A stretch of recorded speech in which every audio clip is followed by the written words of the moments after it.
Bonjour, messieurs et dames, merci de nous rejoindre à ce 13h sur True TV. Grande confusion. Depuis ce matin, le président Roch Kaboré arrêté par des hommes en armes, le président Roch Kaboré exfiltré et en lieu sûr, plusieurs informations contradictoires partagées depuis ce matin.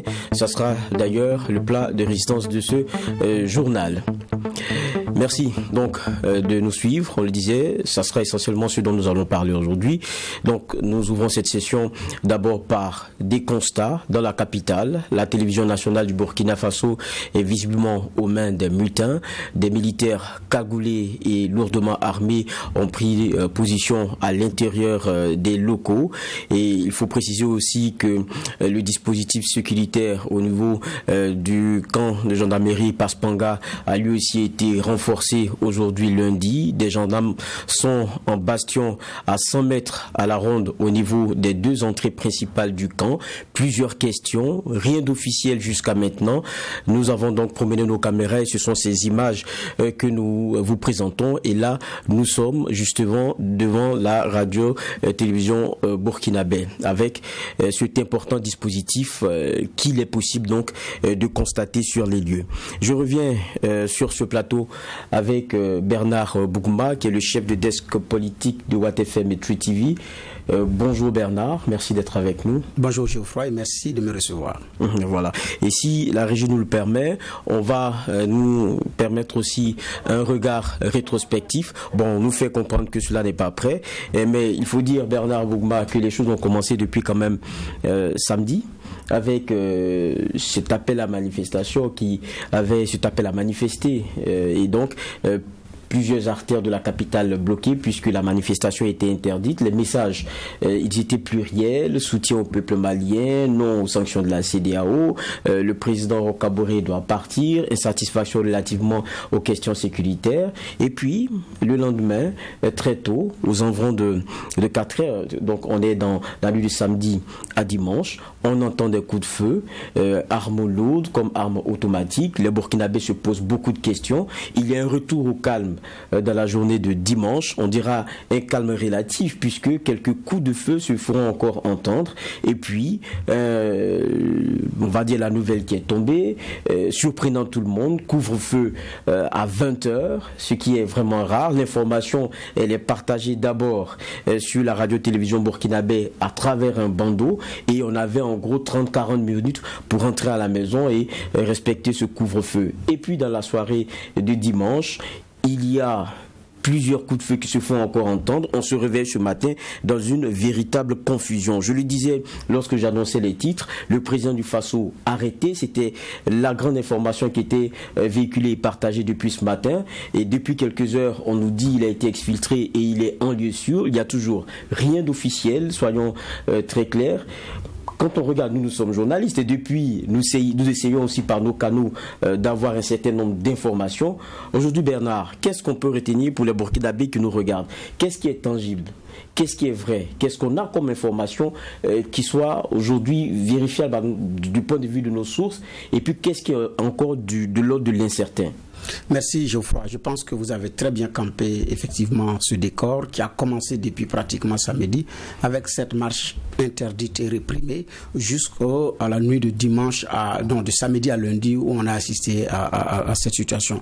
Ce qui est fait, vérifiable et confirmé, ce sont les différentes mutineries des casernes à Ouagadougou et à Kaya et à Waïguia. Ce sont des faits qui sont effectivement clairs et nets. Il y a eu ces mutineries-là qui ont effectivement eu lieu.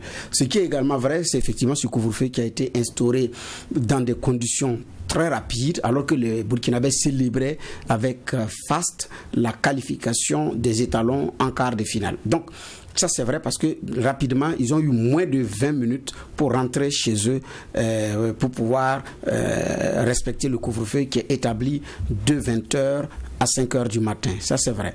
L'autre aspect, c'est la nuit d'hier, donc où effectivement il y a eu ces tirs-là, parfois intenses, et pour certains autour de la résidence du chef de l'État, 6 quartiers Padoua. Paraît que les tirs ont été intenses, mais n'ont duré que quelques 5 minutes et c'est fini. Donc on se réveille ce matin avec l'information que le chef de l'État est détenu par les soldats mutins.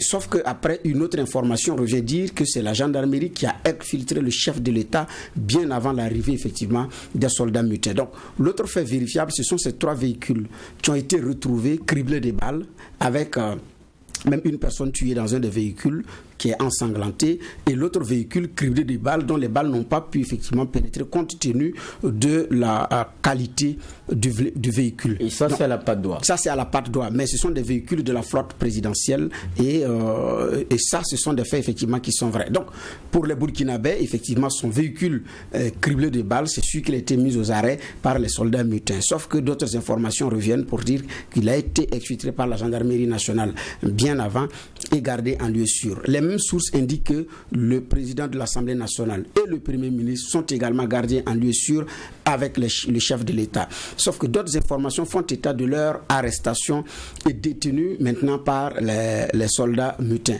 Alors, ce sont les incertitudes. Il est où le chef de l'État et le Premier ministre et le président de l'Assemblée nationale? Une source, comme on appelle ça, à la gendarmerie, non, ils sont détenus par les mutins. Donc il y a cette guerre de la communication qui a commencé, mais ce qui règne au Burkina, c'est un suspense. Ce qui règne au Burkina, qui est vrai aussi, c'est un flou total, une confusion totale, parce qu'il y a une déclaration qui est annoncée depuis hier matin, qui se fait toujours attendre. Parce que hier, aux environs de 8h, nous avons appris qu'il y a une déclaration qui va être faite et que la situation est en main et détenue par le lieutenant-colonel Damiba. Ces informations, on les a entendues également depuis la matinée d'hier. Et jusqu'à présent, cette déclaration, tant entendue, se fait toujours également attendre. On va revenir à ce qui a commencé depuis dimanche matin, pour lesquels quand même on a un certain nombre d'éléments. Ce sont aux premières heures les revendications qui étaient celles donc des mutins. Et quelles étaient ces revendications? Ces revendications sont purement corporatistes. La première revendication, c'était le départ du directeur général de l'Agence nationale de renseignement, donc le patron de l'ANR, M. François Ouedraogo.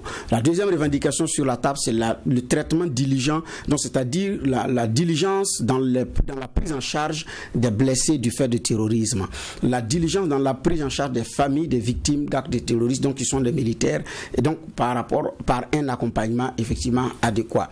Et donc c'était déjà ces revendications et comme on appelle ça, un appui conséquent en armement pour pouvoir faire face au terrorisme. C'était déjà ces revendications corporatistes. Déjà nous avions dit que ça semblait être un alibi pour autre chose parce que ce n'est pas aussi évident. Donc après ça évolue, on apprend que il est demandé le départ du chef d'état-major général des armées, du ministre de la Défense, sans qu'on ait réellement pu confirmer, mais ce sont des rumeurs, de sources concordantes qu'on a pu entendre. C'est après, en soirée, juste après ou avant, quelques temps avant la déclaration, l'entrée en vigueur du couvre-feu, que nous avons appris que la revendication a évolué et c'est le scalp maintenant du chef de l'État qui est demandé purement et simplement. Et donc nous sommes rentrés sous couvre-feu avec cette information. Les réseaux sociaux, l'internet mobile étant coupé, si vous n'avez pas le Wi-Fi, c'est difficile de recouper certaines informations. D'autres préférant pas l'appel téléphonique, compte tenu des écoutes, préfèrent les réseaux sociaux et ils disent que c'est beaucoup plus sécurisé que les appels. Donc c'était très difficile d'avoir certaines informations de sources très introduites. Donc nous nous sommes réveillés effectivement dans et c'était les revendications qui ont évolué jusqu'à demander le départ du chef de l'État. On se réveille avec un chef de l'État qui est, selon les sources, détenues par les gendarmes et d'autres sources détenues par les médecins. Quels peuvent être les futuribles? Parce que aujourd'hui, il faut qu'on le dise de façon très claire, c'est difficile d'avoir une information qui soit, on va dire, si claire que cela, parce qu'on est tous dans un véritable flou. On essaie d'avoir les éléments qu'il faut, mais quels sont les futuribles? On a l'impression qu'on avait des revendications, comme vous le dites, à un moment donné, corporatrices et tout, mais là, on a viré vers un coup d'État. En tout cas, c'est l'impression que c'est en train de donner, avec un président, en tout cas, qui n'est pas accessible. On n'a pas des messages clairs de la part d'un gouvernement. On est dans une situation qui est quand même assez particulière. Quels sont les futuribles? Pour ceux qui ont tenté ou qui ont viré de la revendication à ce coup qui peut être qualifié de coup de force, quels peuvent être aujourd'hui les futuribles lorsqu'on regarde? Alors, il y a deux tableaux. Le premier tableau, c'est l'affaire des mutins. Donc, c'est-à-dire que s'ils sont allés jusqu'à taper dans la flotte présidentielle, dans la zone de la résidence du chef de l'État, c'est-à-dire que la personne du chef de l'État était visée, soit pour être mise aux arrêts, soit pour toute autre chose. Mais en tout cas, sa personne était visée parce que, si, autrement dit, il n'y aurait pas d'attaque sur la résidence, à plus forte raison, le véhicule de sa flotte présidentielle. Ça, c'est un. Deuxièmement, le chef de l'État, il est où? Il n'y a pas d'annonce officielle, ni de la part du gouvernement, ni de la présidence du Faso, ni également des mutins. Donc, jusqu'à présent, ce sont des relais de communicants qui parlent au nom, effectivement, de ces deux entités. Alors, si le camp présidentiel l'emporte, c'est-à-dire que si le pouvoir est rétabli, nous assisterons à un remake de coup d'État de 2015, où des soldats vont répondre de ce que la loi a prévu comme élément en la matière, atteinte à la sûreté de l'État, tentative de déstabilisation des institutions, avec tout ce qui va avec comme champ sémantique. Si c'est les mutins qui l'emportent également, il faut dire que c'est la fin aussi du régime Kaboré qui a commencé après les élections de 2015 et qui a rebelloté en 2020. Et donc ça va être pratiquement la fin de son régime, avec également toutes les conséquences également qui vont avec. Donc, pression de la communauté internationale. À l'intérieur, c'est une transition qui va commencer comme la Guinée et le Mali, avec ce fonds de lutte contre le terrorisme. Alors, des populations également qui hier avaient soutenu les mutins en brûlant des pneus, en essayant des manifestations. Mais aujourd'hui, effectivement, si c'est elle-là qui l'emporte, c'est-à-dire que la lutte contre le terrorisme également prend une autre dimension. Vont-ils rester avec Paris ou vont-ils se rapprocher de l'ordre russe? Ça, c'est à voir. Des questions qui sont assez pertinentes. Ceci dit, on va se permettre cette petite pause, notamment avec le reportage que j'annonçais tantôt, et on revient pour quelques discussions. Plusieurs véhicules de type 4x4 criblés de balles au quartier Padoua, non loin du domicile privé du chef de l'État. À l'intérieur de ce véhicule de couleur blanche, des effets personnels, des débris de pare-brise et du sang. Sur les lieux, difficile de se frayer un passage. Les badauds se sont agglutinés autour de ces véhicules et les supputations vont bon train. Selon certains témoins et riverains, ces véhicules appartiennent à la garde rapprochée du chef de l'État. Des informations difficiles à vérifier et aucune déclaration officielle jusque-là. Selon plusieurs sources, le chef de l'État arrêté serait entre les mains des militaires. Un communiqué a été annoncé depuis ce matin sur les antennes de la télévision nationale. Un média qui est sous contrôle de militaires lourdement armés. Coup de force ou mouvement d'humeur au sein de la Grande Muette, la question reste jusque-là posée. Ce qui est certain, la situation est toujours tendue au camp Sangoulé-Lamizana. Déploiement important d'hommes en armes devant l'entrée principale et les voies d'accès bloquées aux usagers. Ce qu'on a donc en image, je pense, est assez évocateur et assez parlant pour ce qui est de la situation particulière dans laquelle nous sommes. Tout à l'heure, vous disiez, il y a beaucoup de futuribles, en tout cas, au regard de ce qui est en train de se passer. Il n'y a pas vraiment grand-chose d'officiel. Et puis, il y a eu cette annonce de déclaration, justement, parlons-en. Parce que quoi qu'on dise, tout le monde était à un moment donné aussi agrippé pour savoir ce qu'on verrait au niveau d'une chaîne de télévision nationale, puisqu'on sait que dans la plupart du temps, quand il y a des coups de force du genre, très vite on a droit à un message, ou bien en tout cas la preuve donnée d'un certain nombre d'éléments qui concourent à dire il y a un arrêt de pouvoir, il y a un autre qui commence. Mais on n'a pas droit à ça aujourd'hui. Oui, effectivement. Donc jusqu'à présent, on n'a pas droit à ça.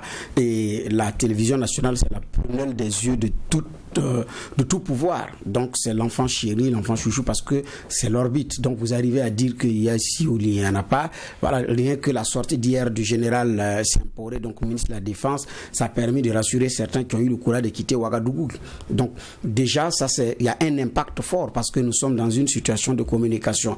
En 2015, on a vu après le coup d'état de l'ex-RSP, les premières cibles, c'était les médias. Je ne pense pas qu'aujourd'hui, cette erreur va se reproduire au regard de l'impact et des conséquences que cela avait entraîné en son temps. Donc aujourd'hui, nous sommes dans une situation où effectivement il y a un flou total. Et donc le dispositif militaire devant la RTB, donc devant la télévision nationale, ce n'est pas pour rien, parce que ça participe du contrôle des médias. Maintenant, qui contrôle quoi ou qui contrôle quelle position, c'est beaucoup plus là que nous sommes dans cette situation. Et en la matière, c'est sûr que c'est des négociations, des tractations en sourdine pour voir comment est-ce que les choses vont se passer, comment est-ce que ça va s'opérer. Est-ce que le président est dans une logique d'ailleurs de lâcher prise lui-même pour dire bon écoutez, ce n'est plus la peine de continuer, moi je me rétracte, ou il est dans une posture de continuer comptant sur l'appui de forces loyalistes tapis quelque part qui seraient prêts également à en découdre dans une situation incertaine.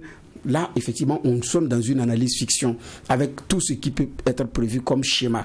Mais bon, effectivement, on attend parce que pour des gens également qui avaient été annoncés depuis hier avoir pris le contrôle, qui avaient pris le pouvoir, je dis bien depuis hier matin et jusqu'à présent, si la déclaration se fait attendre, c'est que effectivement en coulisses, il y a un certain nombre de choses qui sont en train d'être faites. En Guinée, par exemple, le colonel Doumbouya a déclaré la prise de pouvoir avant de négocier la signature de Alpha Condé qui a refusé pratiquement en lançant cette phrase en disant que je ne déposerai pas ma démission devant des enfants que j'ai habillés et nourris.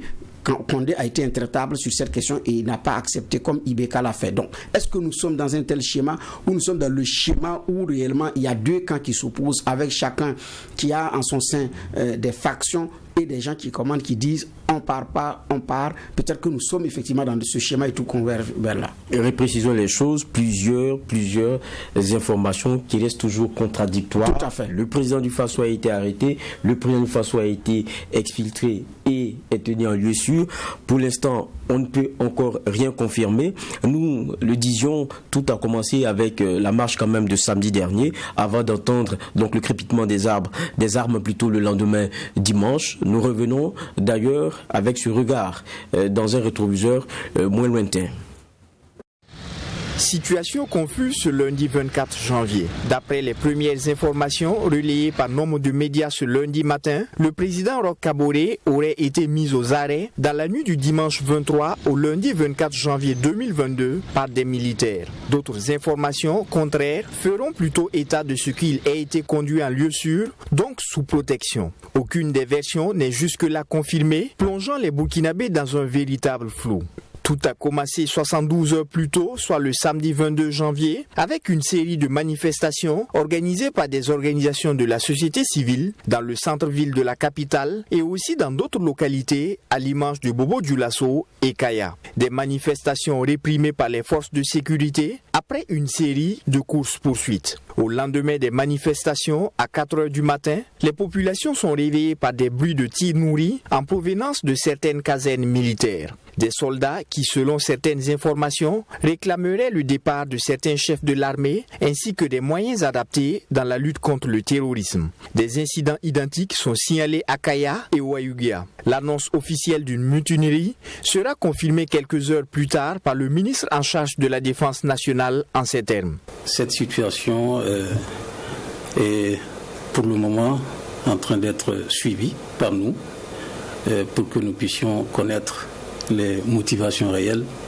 de ces tirs qui sont entendus. Il s'agit de quelques casernes, il n'y en a pas trop, c'est quelques casernes qui sont concernées, mais dans certaines de ces casernes, le calme est déjà revenu.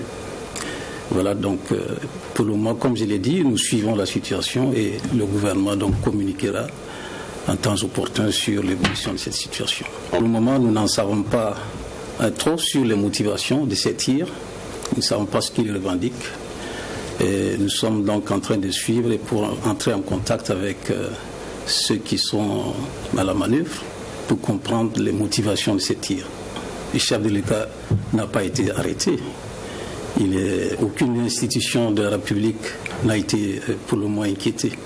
Donc comme je l'ai dit, ces mouvements sont localisés, sont circonscrits et nous suivons l'évolution de ces mouvements-là. Une centaine de personnes ont tenté de se rassembler à la place de la Nation en plein centre de Ouagadougou pour exprimer leur soutien au mouvement des soldats. Elles ont été dispersées à coups de gaz lacrymogène par les policiers. Dès lors, aucune autre précision officielle sur les événements ne sera donnée aux populations jusqu'à 19h où un couvre-feu allant de 20h à 5h30 du matin est annoncé d'abord à travers une bande-annonce sur les antennes de la télévision nationale, puis la lecture du communiqué. Si pour l'heure, en ce lundi 24 janvier, l'information d'un coup d'État n'est pour l'heure pas confirmée, l'on peut constater que des hommes en cagoule ont pris position devant la télévision nationale depuis plusieurs heures.